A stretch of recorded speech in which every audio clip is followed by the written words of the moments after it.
Hello friends, welcome back to our channel మన ఇంటి stories. ఈరోజైతే నాకు అస్సలు ఇష్టం లేని పని ఒకటి ఉందండి. అదేంటో మీకు చూపిస్తాను.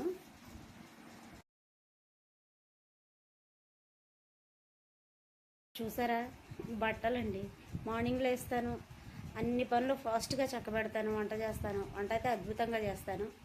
క్యారేజీ కడతాను. అన్నీ అయిపోయిన తర్వాత బట్టలు చాలా ఇష్టంగా నీట్గా ఉతుకుతాను, ఆరేస్తాను.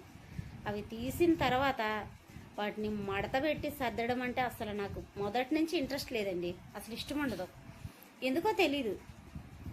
ఇష్టమున్నా లేకపోయినా ఆ పని ఖచ్చితంగా మనం చేయాలి కదండి. చేస్తాను, ఎందుకంటే మనం ఆడవాళ్ళం. ఇదిగోండి నాకు ఇష్టం లేని పని, కష్టంగా అయినా చేయాలి, చేస్తున్నా. తప్పదు కదా మరి.